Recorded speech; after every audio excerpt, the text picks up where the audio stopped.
Yo, what's up mga tropa peeps? Magandang araw po sa inyong lahat at welcome po dito sa aking vlog. Ngayon po, ito, ang atin naman pong topic ngayon dito sa vlog ko na ito ay walang iba patungkol po kay Mayor Magalong ng Baguio City. So, inuuna ko na, akin na pong pangungunahan, ito po, disclaimer lang, hindi natin kinokondena ang pagiging mayor ni Mayor Magalong.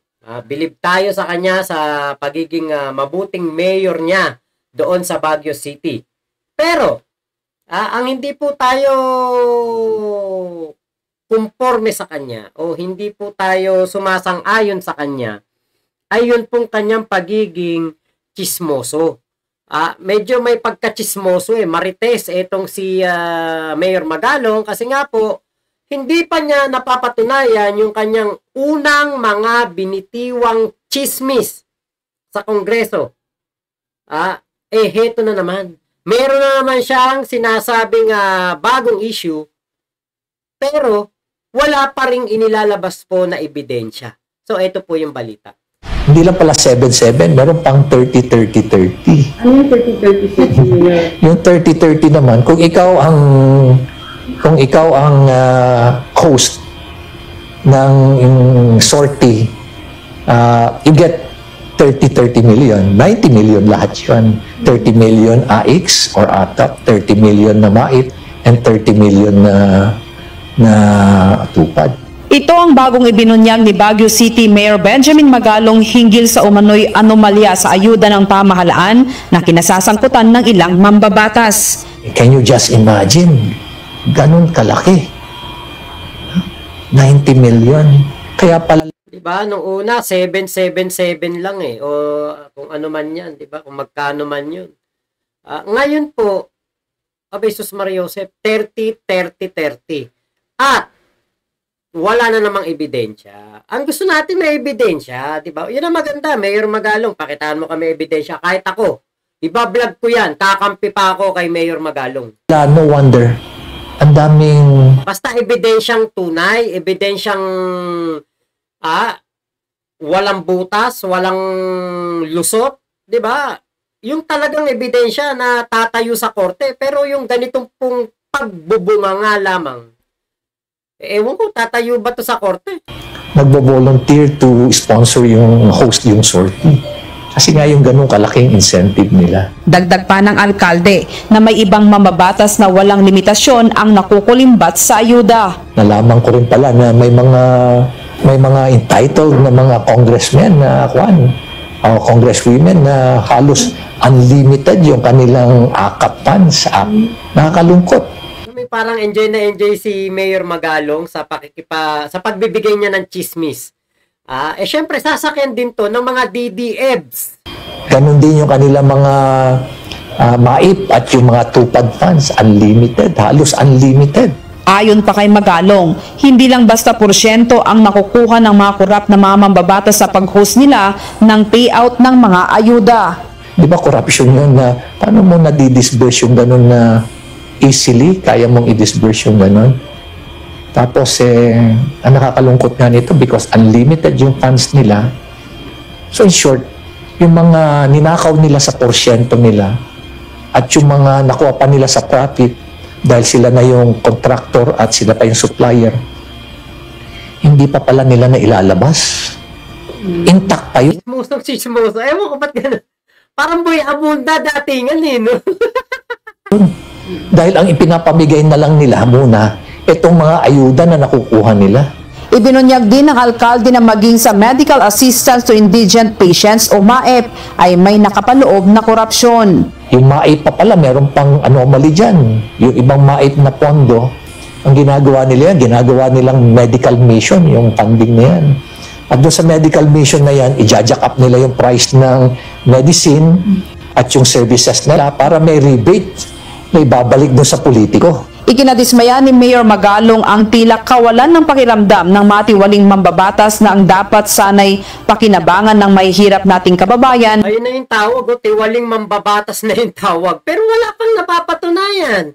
Wala namang naipapakitang kahit man lang isang ebidensya. Grabe naman to nagbabalita. Tiwaling kongresista na kaagad ang tawag. ay Nahusgahan na. Yan ang mahirap sa sinasabi ni Magalong. Diba? Naglabas siya ng issue, walang ebidensya. Ano ngayon ang dating?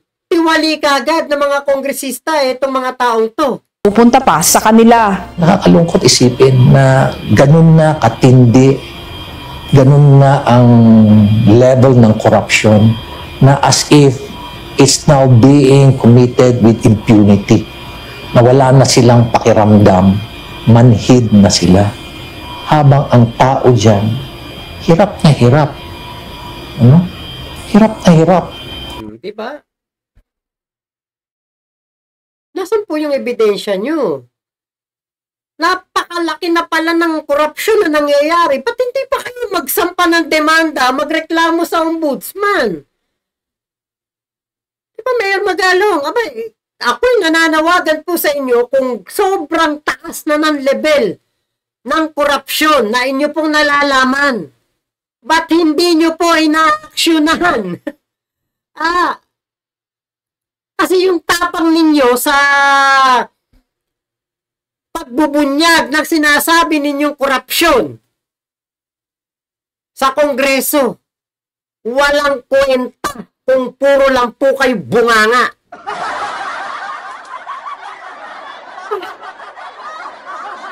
Tapos yung mga DDMs at iba nating mga kababayan na engot, paniwalang-paniwala naman sa chismosong to. Chismos yun eh. Bakit? Wala man lang makita tayong papel na dadalhin sa ombudsman o sa Sandigang Bayan para po maidemanda na yung mga kongresista na sinasabi niya. Diba? Hangang-hanga tayo sa Quadcom. Hangang-hanga tayo sa mga kongresista. Tapos merong isang Magalong na maglalabas ng chismis. Tapos Mariosep, diba? Bigyan nyo kami ng katotohanan. Kasi kung hanggang bunganga ka lang, hanggang pagsasalita ka lang, lahat yan ay chismis at maibabaon sa limot. Magkano kinikita ng mga drivers dyan? Swerte na, 500, 600.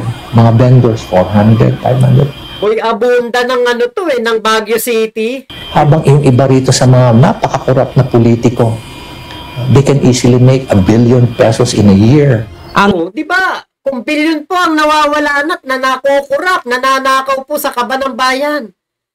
Di ba? Maybe it's the right time na ngayon. 2025, ilabas mo na yan. Mayor Magalong, kami naninikluhod sa'yo, nakikiusap sa'yo. Ilabas mo na yung mga ebidensya mo, dalin mo na sa korte yan. Hindi yung puro ka bunganga. Diba, meron kang mga, ano ba tawag doon, manugang? Na abogado. Bakit hindi mo pa isampa yan? Demanda mo na yung mga sinasabi mo.